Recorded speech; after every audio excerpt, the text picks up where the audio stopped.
অস্ট্রেলিয়ার সমর্থকের কটাক্ষে মেজাজ হারালেন কোহলি।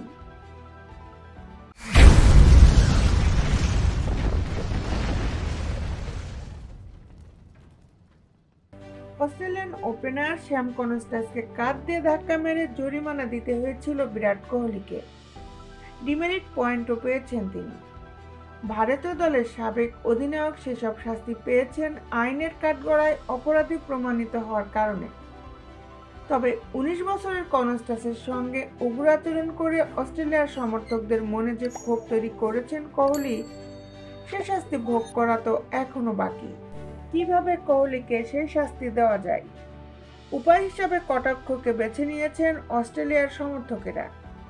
সুযোগ পেলেই অভিজ্ঞ এই ডানহাতি ব্যাটারের বাক্যবাণ ছুঁড়ে দিচ্ছেন তারা। মাঠের যেখানে কোহলিকে পাচ্ছেন সেখানেই দুই একটি কথা শুনিয়ে দিচ্ছেন। মেলবোর্ন টেস্টের দ্বিতীয় দিনে কোহলিকে আরও একবার কটাক্ষ করলেন অস্ট্রেলিয়ান ভক্তরা। এবার রাগকে নিয়ন্ত্রণ করতে পারলেন না, মেজাজ হারালেন ভারতীয় এই ক্রিকেটার। ভারতের প্রথম ইনিংসে 36 রান করে অস্ট্রেলিয়ার পেসার স্কট বল্যান্ডের বলে উইকেটের পেছনে ক্যাচ দেন কোহলি। আউট হওয়ার পর সাজঘরে ফেরত যাচ্ছিলেন তিনি। গ্যালারির নিচ দিয়ে ড্রেসিং রুমে ফেরার সময় তাকে লক্ষ্য করে আওয়াজ দেন কয়েকজন ওসি সমর্থক। কিছুক্ষণ পর আবারও আরেক অস্ট্রেলীয় সমর্থক কটাক্ষ করেন কোহলিকে। এবার নিজের রাগকে নিয়ন্ত্রণে রাখতে পারলেন না তিনি। বাজে মন্তব্য শুনে ক্ষিপ্ত হয়ে সাজঘরের দিকে চলে গিয়েও বাইরে ফিরে আসেন কোহলি।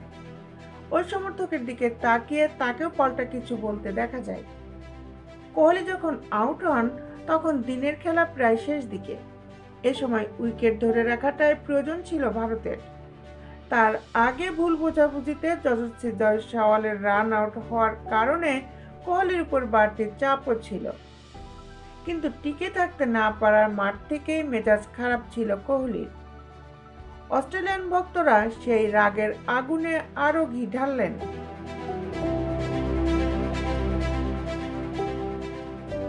বিশ্বের খেলার আপডেট নিউজ পেতে আমাদের সাথেই থাকুন। Justice sport, Dhaka.